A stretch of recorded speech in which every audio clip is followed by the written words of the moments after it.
Hello मेरे प्यारे बच्चों, welcome to my channel Vinod math classes में आपका स्वागत है। कह रहे थे कि आपको जो है आज इसका पार्ट 1 मिला होगा ऑब्जेक्टिव का, और कहां तक दिए थे? चैप्टर 1, चैप्टर 2, चैप्टर 3, चैप्टर 4 तक।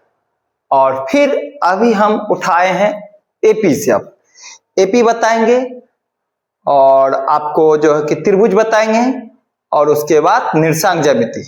ये 3 चैप्टर का एक पार्ट बनाएंगे हम, क्योंकि वीडियो लंबा हो जाने के कारण फिर अपलोड करने में हमको दिक्कत होता है, परेशानी होती है। ठीक है, तो फिर उसके बाद फिर और एक पार्ट बनाएंगे जो खास चैप्टर में जो पूछा जाता है। अब प्रोबेबिलिटी का भी आपको मिल जाएगा।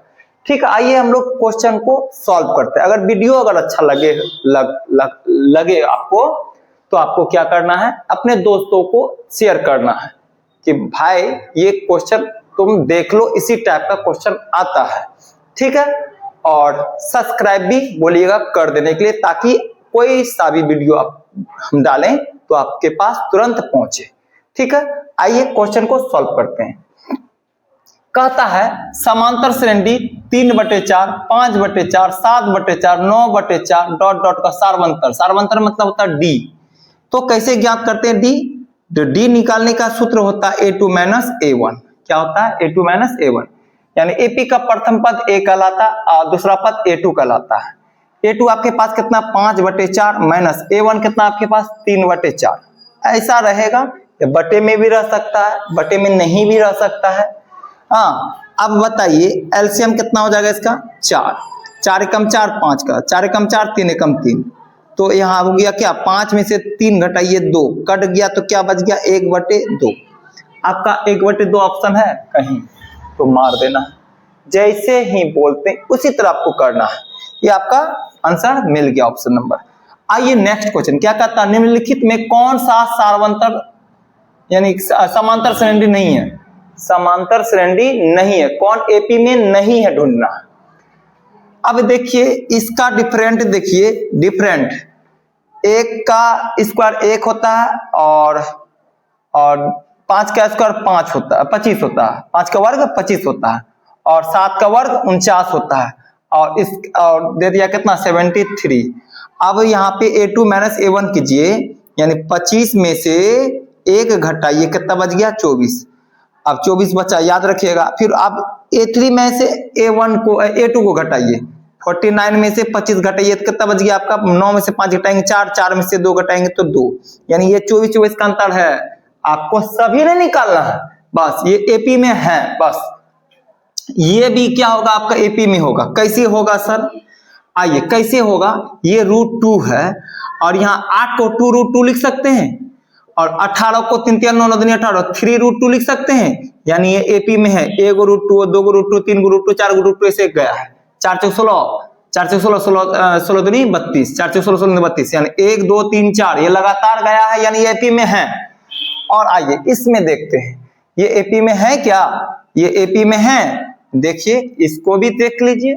तो क्या करेंगे? -6 minus minus plus 10, a2 - a1 कर रहे हैं, तो क्या बच गया आपका? 4। फिर क्या है? -2 और माइनस माइनस प्लस 6 है।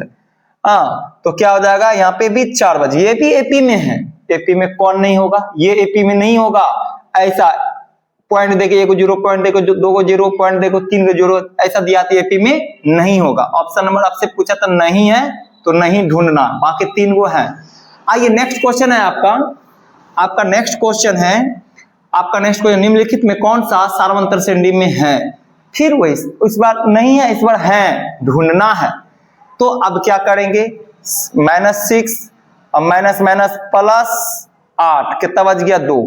फिर यहाँ पे देखिए -4 में से माइनस माइनस प्लस 6, तो कितना बच गया? यहाँ पर भी 2, यानी ये सर एपी में है। हमको तो पहले मिल गया एपी में है, एपी में है। तो कौन है? ऑप्शन नंबर ए मारिएगा। बस आपको जहां मिला तुरंत मार लीजिएगा, एपी में है।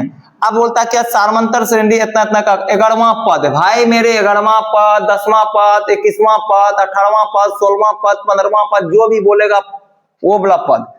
अच्छा, आपको मालूम है एपी का प्रथम पद ए डी हो गया, 5 में से 2 घटाइएगा 3, तो हमको 11वां पद, 11वां पद का सूत्र होता है 11वां पद बोलेगा या 10वां पद बोलेगा, 11वां पद बोलेगा तो ए प्लस 10d, एक कम।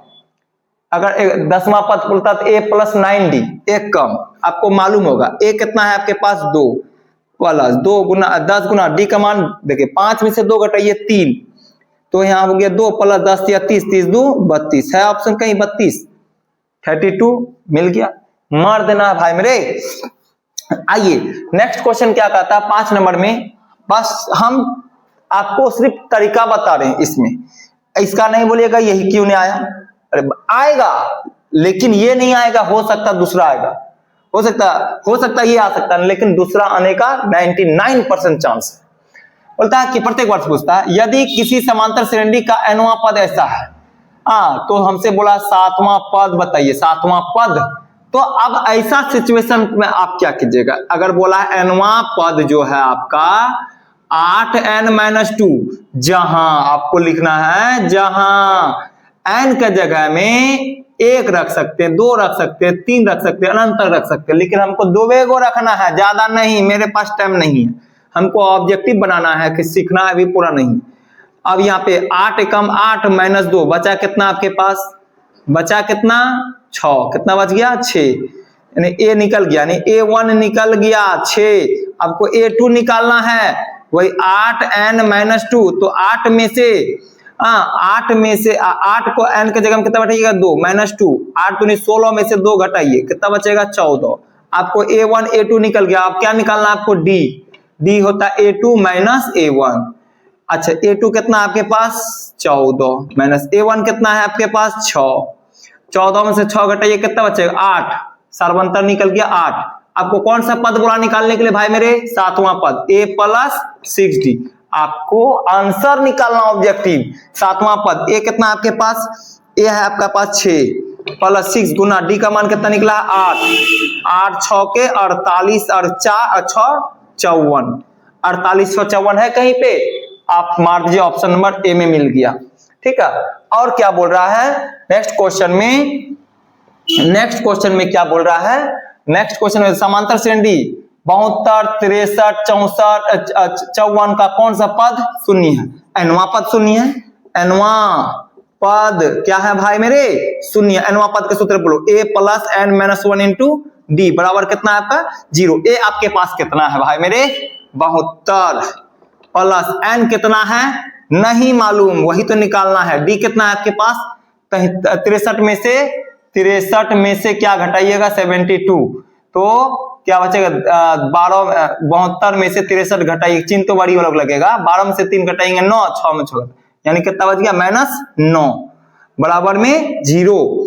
अब यहाँ पे बताइए कि ये प्लस में है तो उधर जगह क्या बनेगा माइनस में, n-1 गुना में -9 बराबर में -72, माइनस 9 8 कितना हो गया 9 8 72, माइनस 9 8 72 कटा दिए, गुना में था ना, माइनस तो प्लस, n इक्वल टू कितना हो जाएगा 9, n कितना निकल जाएगा आपका 9, ऑप्शन है नौवां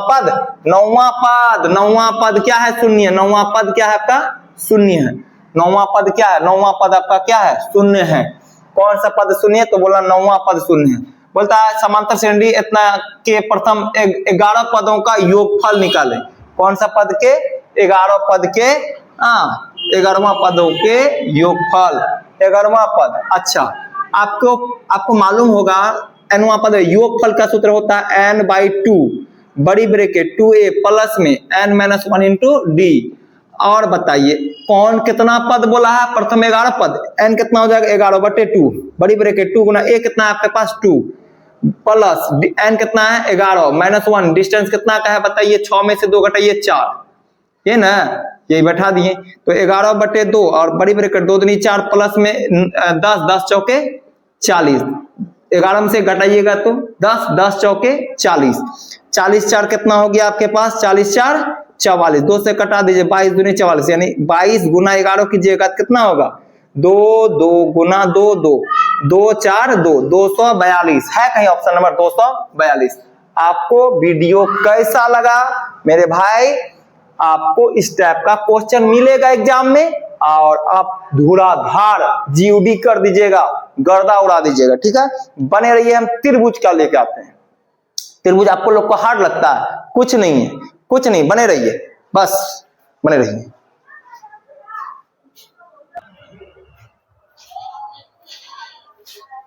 आइए बच्चों, त्रिभुज का ऐसे तो कुल मिला के 15 से 16 क्वेश्चन है मेरे लिए इंपॉर्टेंट में। हम अभी आप लोगों के लिए 7 लाए, फिर इसके बाद फिर क्योंकि हम कहाँ पे बताने जाएंगे, पूरा भर ही देंगे तो बताएंगे कैसे, तो 50-50 कर दिए। आप बने रहिए। आइए, क्वेश्चन में क्या कहता है, सभी वर्ग क्या होते हैं भाई मेरे? समरूप होते हैं। क्या होते हैं? समरूप होते हैं। सभी वर्ग क्या होते हैं? समरूप होते हैं। ठीक है, और सभी समबाहु त्रिभुज भी क्या होते हैं? सभी समबाहु त्रिभुज क्या होते हैं? समरूप होते हैं। हाँ, सभी समबाहु त्रिभुज, समबाहु जिसकी प्रत्येक भुजा समान, उसे समबाहु त्रिभुज कहते हैं। क्या होते हैं? समरूप होते हैं। ठीक है, बोलता है कि नेक्स्ट क्वेश्चन में क्या कहता है, ये दोनों याद कर लीजिएगा। सभी वर्ग समरूप, सभी समबाहु त्रिभुज भी समरूप। ठीक है, वर्ग हो गया, सभी वर्ग हो गया, और समबाहु त्रिभुज हो गया, दोनों क्या होते हैं? समरूप होते हैं। तो त्रिभुज एबीसी में पी और क्यू बिंदु भुजा ए बी और ए सी पर ई क्रमशः इस प्रकार है कि पी क्यू समांतर बी सी। यदि ए पी बराबर 3 सेंटीमीटर, पी बी बराबर 2 सेंटीमीटर, ए क्यू बराबर 6 सेंटीमीटर और क्यू सी बराबर x सेंटीमीटर है, तो x का मान ज्ञात करना। x का मान लिखें, x का मान क्या होगा? पहले समझिए क्वेश्चन क्या बोला है। एक त्रिभुज है, क्या नाम है इसका? A B C. भैया क्या है? त्रिभुज ए बी सी। थोड़ा सा ध्यान से देखिएगा, हम थोड़ा सा स्लो बता रहे हैं। और पी क्यू बिंदु भुजा ए बी और ए सी पर काटता। ये है आपका कौन भुजा, कौन बिंदु? पी और क्यू किस भुजा पर? ए बी और ए सी भुजा पर प्रतिच्छेद करते हैं, यानी काटता है। और बोला है क्या? दोनों भुजा क्या है, यानी पी क्यू समांतर क्या है? पी क्यू समांतर क्या है? बी सी है। उसके बाद क्या बोला है आपका? ए पी आपका कितना है आपके पास भैया? ए पी आपके पास है 3 सेंटीमीटर, बैठा दिए। उसके बाद क्या? पी बी कितना है? डरिए मत, डरिए मत, डरिए मत, मेरे पास आए हैं, 2 सेंटीमीटर। ए क्यू कितना है? 6 सेंटीमीटर। ये ए क्यू क्या है? 6 सेंटीमीटर। त्रिभुज देख के भागना चालू मत भागिए, मत भागिए, बने रहिए, सब्र का फल मीठा होता है। अब क्या है, एक्स का मान कैसे निकालेंगे भैया? कुछ ना यार, ये 3/2 लिखिए, यहाँ पे 6/x लिखिए। x गुना 3 कीजिए 3x, 6 दूनी 12, 3 चौके 12। है कहीं 4 सेंटीमीटर? 4 सेंटीमीटर है कहीं? है, देखिए है ना 4 सेंटीमीटर। 4 सेंटीमीटर नजर आया ना? डरिए मत, खिलौना है, मार दिए। अगला क्वेश्चन देखिए क्या कहता है। क्या कहता है कि त्रिभुज एबीसी में बिंदु डी और ई, त्रिभुज एबीसी लेंगे, इसी त्रिभुज में देखिए हम खेला कर देते हैं। यहां पे लिखिए डी और ई, सब कुछ डी और ई। अब यहां पे आइए देखिए उसी टाइप का क्वेश्चन होगा। एबीसी में बिंदु डी और ई, एबीसी त्रिभुज में डी और ई क्रम से भुजाओं ए बी और ए सी पर इस प्रकार है कि डी ई समांतर बीसी। देखिए डी ई समांतर क्या है? बीसी है। ये भी सीधा रेखा जाता है, ये भी सीधा रेखा जाता है, इसी को बोलते हैं समांतर रेखा। यदि एडी बटे एडी का मान कितना है? एडी का मान है 1 और बीडी का मान कितना है? 2। और बोलता है ए सी का मान टोटल यहां से लेके यहां तक का मान कितना है? 27 सेंटीमीटर। 27 सेंटीमीटर है। ठीक है, हमसे पूछा ईसी बताइए, ईसी ये वाला ईसी बताइए। ईसी क्या मान लीजिएगा? एक्स मान लीजिए। टोटल कितना आपके पास? 27। 27 में से अगर एक्स घटा देंगे तो ये वाला भाग बचेगा ना, इसको क्या लिखना होगा आपको? 27 माइनस एक्स। क्या लिखना होगा? 27 माइनस एक्स। क्या मेरे ऑफलाइन वाले बच्चों आपको समझ में आ रहा है ना? हाँ, आइए कैसे बैठाएंगे सर? यार वही चीज बैठाना है, 1/2 बराबर इधर हो गया कितना बताइए तो? 27 माइनस एक्स बटे एक्स। 27 दूनी 54, इधर से कीजिए x गुना 1 कीजिए x। 27 दूनी 54, 54 लिखिए माइनस 2x ना, ये x माइनस है तो प्लस में 2x बराबर में कितना हो गया 54, 2 और 1 3x बराबर में 54, 27 दूनी कितना हो जाएगा 3 से 3 एकम 3, 3 एकम 3, 3 अट्ठे 24, 18 है कहीं 18 तो होगा जरूर है ना भैया, मिल गया ना 18 सेंटीमीटर। भारी नहीं है, भारी कुछ नहीं है, त्रिभुज बहुत हल्का है, बहुत हल्का है। इसी तरह आपको भी बनाना देख लिए। आइए नेक्स्ट क्वेश्चन क्या इस तरह का रहेगा क्वेश्चन, अब बार बार इसको देखिए समझिए, कुछ भी नहीं होता है। आइए भैया क्या कहता है ये कथन है, किसका कथन यह है कि दो समान कोणिक त्रिभुजों में उनकी संगत भुजाओं का अनुपात सदैव समान रहता है। किसका परिमेय? न्यूटन साहब का होगा ना, आर्यभट्ट का ना, पाइथागोरस का तो जानवे करते हैं कि कर्ण का वर्ग ने दो भुजा के वर्गों के बराबर होता है। तो यह कथन किसका है? थेल्स बाबा का है। थेल्स बाबा की जय हो, जय हो थेल्स बाबा। आइए क्या कहता है नेक्स्ट क्वेश्चन में, यदि थेल्स बाबा का प्रणाम कर लीजिए, आएगा कल 28 फरवरी को। बोलता है कि यदि त्रिभुज एबीसी में ए बी आपका है 13 सेंटीमीटर, बी सी है 12 सेंटीमीटर तथा ए सी आपका 5 सेंटीमीटर। भैया समकोण त्रिभुज पढ़े हैं? 12 का वर्ग 144, 5 का वर्ग 25, कितना हो जाता है 169, 169 का वर्गमूल 13। कैसा त्रिभुज होगा? समकोण त्रिभुज। तो हम बोला है भैया यहाँ पे एक त्रिभुज लीजिए, एक त्रिभुज है, ये बोला है कि 13 सेंटीमीटर होगा। अब फिर से बताते हैं, ए बी है 13 सेंटीमीटर, बड़का भुजा ए और बी होगा 13, और क्या बी सी है, ये बी और यहाँ सी बता देते, बी सी कितना है 12 सेंटीमीटर, और बोला है क्या ए सी आपका, ए सी जो है कितना 5 सेंटीमीटर, तो कौन सी क्या होगा 90 डिग्री होगा। क्या नहीं होगा बताइए? नहीं होगा। हाथ में गोड़ मैला 1 नंबर मिल जाता है फटाक से। यहाँ पे 90 डिग्री मारना है आपको। नेक्स्ट क्वेश्चन क्या कहता है, कॉन्सेप्ट को पकड़िए, कॉन्सेप्ट को पकड़िए, कुछ नहीं है। कहता है 7 नंबर में त्रिभुज एबीसी, एक त्रिभुज एबीसी है और एक त्रिभुज डीईएफ है, तो 2 गो त्रिभुज होगा। बनाइए 2 गो त्रिभुज, देखते हैं आखिर क्या कह रहा है। एक त्रिभुज ए बी सी, एक त्रिभुज क्या है, एक त्रिभुज है आपका डीईएफ, डीईएफ बना दिए। बनाने के बाद अब पढ़िए, और तो ये जो भुजा है बटे में है, यानी ए बी भुजा, ए बी बटे क्या है डीई, यानी ए बी और डीई समान है, और क्या है बी सी और ई एफ, ये बी सी और ई एफ समान है, और क्या बोलते हैं ए सी और डी एफ, ए सी और डी एफ समान है। तो कोण ए बोला है कितना डिग्री है भैया 40 डिग्री, और कोण जब दोनों त्रिभुज क्या है भाई समरूप है, क्या है समबाहु त्रिभुज है, बोलिए तो तीनों सबका भुजा बराबर है, तो क्या हो समबाहु बोलेंगे, समरूप है। अच्छा तो हम लोग क्या करेंगे तब, और क्या बोला बी कितना कोण है 80 डिग्री मान के चलिए भाई, और हमको क्या बोला कोण एफ बताइए। देखिए यहाँ पूछने में क्या उसका शर्मिंदा लगता था, यहाँ जाकर पूछा, यहाँ इसका यही निकालिए ना, इसका त्रिभुज का तीनों अंतर कोणों का योग कितना होता है 180, 180 में से 120 घटाइए कितना बचेगा 60, यानी ये कोण कितना डिग्री होगा, ये होगा आपका 60, तो ये भी होगा कितना 60 डिग्री है। ऑप्शन कहीं मारिए सी। बने रहिए, ऐसा वीडियो चाह रहे हैं ना, अभी तो और मजेदार वाला है। क्षेत्रफल मांगे, क्षेत्रफल दिया रहेगा, भुजा मांगेगा, भुजा दिया रहेगा, क्षेत्रफल मांगेगा, बस कॉन्सेप्ट क्लियर। आते हैं देखिए,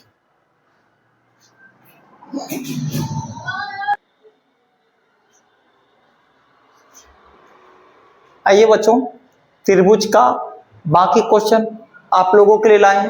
आइए पहले 7 के बाद फिर 8 से लेके 15 तक, यानी टोटल कुल मिला के त्रिभुज में 15 ऑब्जेक्टिव हम दे रहे हैं।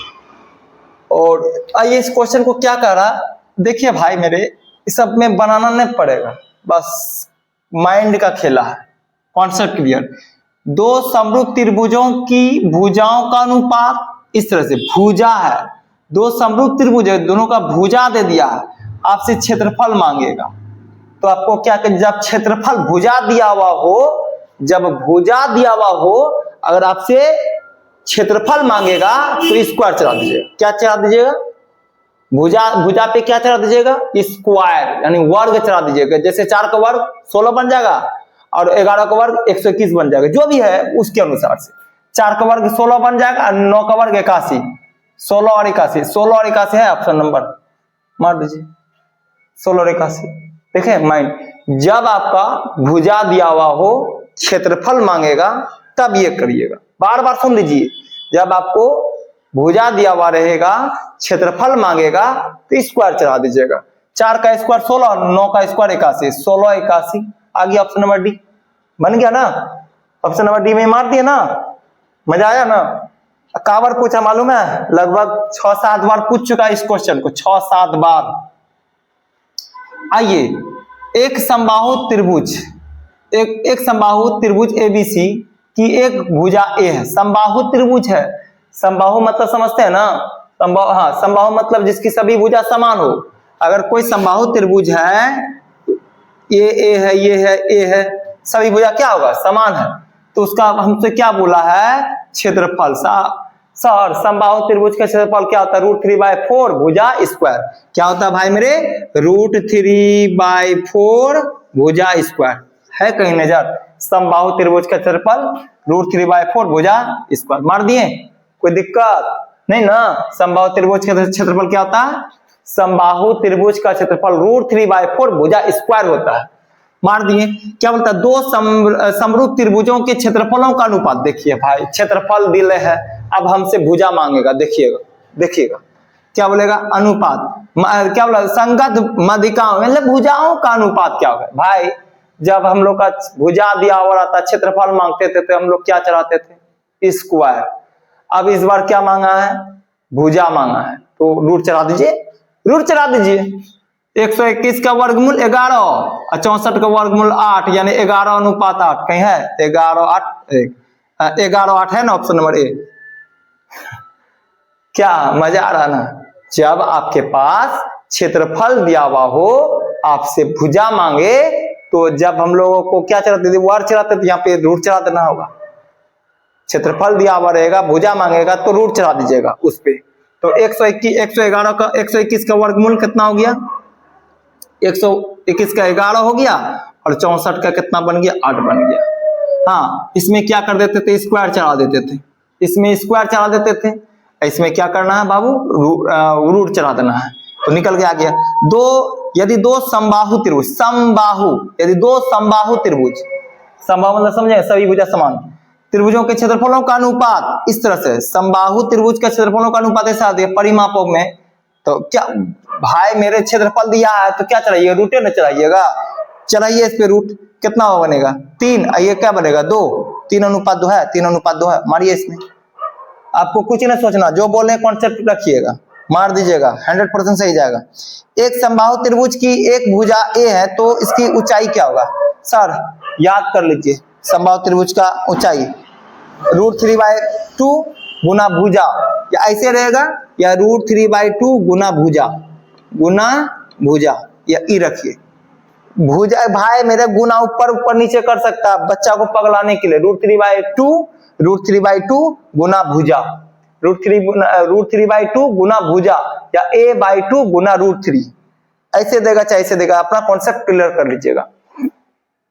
क्या बोलता है, किसी त्रिभुज एबीसी में कोण ए है 90 डिग्री और ए बी लिमिट आ दी है, त्रिभुज है, और क्या बीसी है 13 सेंटीमीटर, ए बी है आपका 12 सेंटीमीटर, ए सी 5 सेंटीमीटर होगा। भाई मेरे मार्जिन पहले कैसे समझिए सर आप, अरे बाबा ये 12 का वर्ग और 5 का वर्ग, तब ना ये 13 का वर्ग बनेगा, क्योंकि एक कोण सी है समकोण, एक कोण समकोण, यानी समकोण त्रिभुज पढ़े है ना, त्रिकोणमिति का 8.1, उसको याद कर लीजिएगा थोड़ा सा, ठीक है।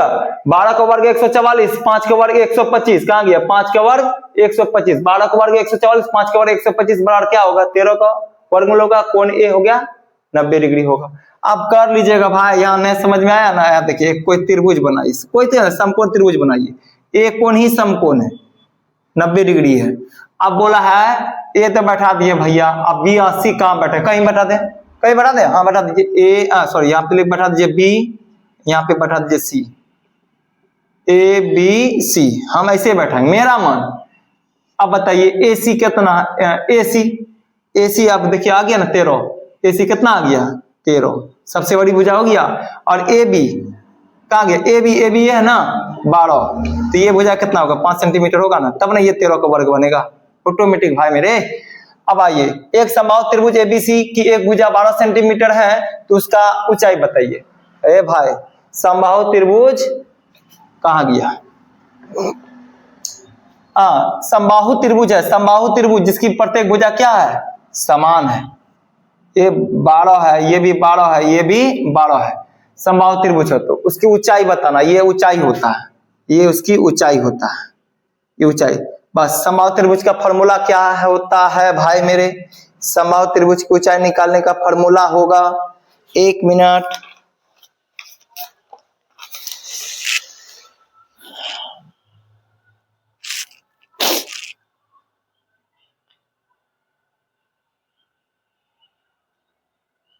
समबाहु त्रिभुज की ऊंचाई निकालना है तो भुजा स्क्वायर कर देंगे तो नहीं होगा।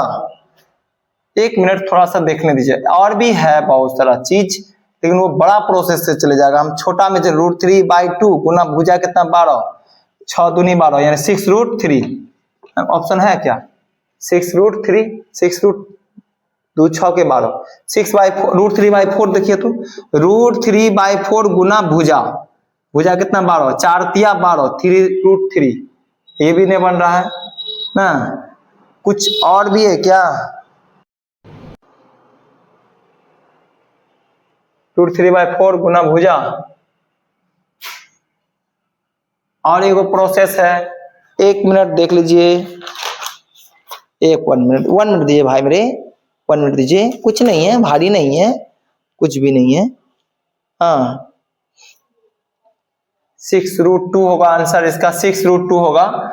और कैसे बनाना, कुछ हम छोड़े ना, किसमें गए हैं, इसमें ना, हम इसको देख रहे हैं यार, है यार हम लोग कहाँ गलती भाई कर दिए हम, कुछ दिमाग। आइए ये भुजा लगाइए, क्या लगाना है आपको, √3/4 गुना भुजा कितना 12, 4 तिया 12, 3√3 ऑप्शन है कहीं, 3√3 कि 3√6, √3/2 गुना भुजा 12, 6 दूनी 12, 6√3, ये हो गया समबाहु त्रिभुज की क्या हो जाएगा आपका ऊंचाई, समबाहु त्रिभुज की ऊंचाई हो जाएगा आपका 6√3 होगा, 6√3 सही है। आप लिख लीजिएगा भाई मेरे, समबाहु त्रिभुज की ऊंचाई निकालने के लिए सूत्र, समबाहु त्रिभुज, हमको कंफ्यूजन हो गया था बस और कुछ नहीं, समबाहु त्रिभुज की ऊंचाई, भुजा दिया है, ऊंचाई निकालने के लिए लिख लीजिए, समबाहु त्रिभुज की ऊंचाई, समबाहु त्रिभुज की ऊंचाई निकालना हो तो क्या कीजिएगा, √3/, कितना लगाइएगा, √3/ क्या लगाइएगा, यह ना ऑप्शन नंबर, √3/2 गुना भुजा कितना है, भुजा बैठाइएगा, आप यहाँ पे बैठा दीजिए, √3/2 गुना भुजा कितना 12, तो 6 दूनी 12, तो कितना हो जाएगा 6√3 सेंटीमीटर। ये आपका ऑप्शन नंबर बी में मिल गया, समबाहु त्रिभुज की ऊंचाई निकालने √3/2 गुना भुजा, कंफ्यूजन हो जाएगा। और यहाँ पे ए बी से आप नेक्स्ट क्वेश्चन देखिए, ए बी सी एक समद्विबाहु त्रिभुज, समद्वि जिसकी दो भुजा समान हो, जिसकी दो भुजा समान, यानी ये भुजा और ये भुजा क्या समान है मान लीजिए। और सी कोण क्या है, त्रिभुज ए बी सी लीजिए, ए बी सी, और कोण सी है जो आपका, अरे बाबा ये तो बहुत गलत काम किया है। चलिए यहाँ पे हम लोग बैठा देते हैं कितना, ए सी आपका कितना है, ए सी आपका, ए सी कौन सी 90 डिग्री है, 90 डिग्री इतना है, ऐसे बनाना होगा। एक याद कीजिएगा, समान भुजा के समकोण बराबर होते हैं, यानी एक समकोण त्रिभुज में आधार और लंब बराबर होते, ये और ये बराबर होते, ये मान लीजिए ऐसे है, ए बी सी में सी कोण आपका कितना है 90 डिग्री है, 90 डिग्री है। और ए सी आपका पास कितना है, ए सी है आपका 6 सेंटीमीटर, ये दोनों भुजा बराबर है, तो ये भी कितना होगा 6 सेंटीमीटर होगा। तो हमसे पूछा है भैया ए बी बताइए, ए बी कितना होगा, भाई मेरे कितना हो जाएगा, 6 के 36, 6 के 36, दोनों को जोड़ना है, 36 36 कितना होगा 72, √72, 72 को क्या कर सकते हैं, √72 हुआ ना, रूट 72, 72 को 36 दूनी 72, 6√2 सेंटीमीटर है। ऑप्शन है हमारी 6√2। नहीं समझे? देखे इसका वर्ग बराबर कर्ण का वर्ग होता है ना, 72 होगा, 72 का वर्ग तोड़िएगा तो 6√2 होगा। ऑप्शन नंबर मिल जाएगा आपको। कैसा लगा त्रिभुज पढ़ने में? अरे कुछ नहीं है भाई मेरे, कुछ नहीं है, सिर्फ कॉन्सेप्ट क्लियर रखिए। हाँ कभी कभी आपको ऐसा फीलिंग हो तो आप जबरदस्ती नहीं बोलिए हम बनेबे करेंगे, अगर नहीं बन रहा छोड़ दीजिएगा। फिलहाल अगर हूबहू फंस गया तो आप मार दीजिएगा। देख लीजिए खास क्वेश्चन है जो प्रत्येक वर्ष लगभग आता रहता है, ऐसा क्वेश्चन। और आइए कि एक बात बोल रहे थे आपको, तो हम बाकी का शॉर्ट वीडियो जो है, बाकी चैप्टर देखिए त्रिभुज तक हमने पढ़ाए थे शॉर्ट वीडियो में, हम आपको बता दिए। एक वीडियो बना, 2 वीडियो बना के। और बाकी देखिए निर्देशांक ज्यामिति जितना भी इंपॉर्टेंट क्वेश्चन है मेरा शॉर्ट वीडियो में डाला हुआ, सारा का सारा शॉर्ट वीडियो में डाला हुआ, ठीक है। और बाकी आपको जो है ना किसका निर्देशांक ज्यामिति का हो गया, त्रिभुज का हो गया, मोस्ट इंपॉर्टेंट सब क्वेश्चन त्रिभुज का शॉर्ट वीडियो में हम लोग बना के डालते थे। और उसके बाद हाइट एंड डिस्टेंस का डाल दिए हैं। हाँ, और हाइट एंड डिस्टेंस के बाद जो है उसके बाद शायद न डाले हैं। हाँ, माध्यमिक का बहुलक का डाले हैं भाई मेरे, माध्यमिक का बहुलक का डाले हैं। देख लीजिएगा वहां पे सारा क्वेश्चन माध्यमिक का बहुलक, प्रत्येक वर्ष पूछने वाला सब क्वेश्चन एमबीबीआई हम डाल दिए, ढेर सारा डाले। देख लीजिएगा तो वहां कॉन्सेप्ट पूरा खिल जाएगा, खुल जाएगा, ठीक है। और देखते हैं ऐसा होगा तो फिर हम एक वीडियो बना के डालेंगे और जो खास चैप्टर है उसका, ठीक है। और इसके बाद हम नेक्स्ट जैसे कि होगा जो हम पार्ट 2 या पार्ट 3 बना के लाएंगे आपको लिए, ठीक है। बने रहिए।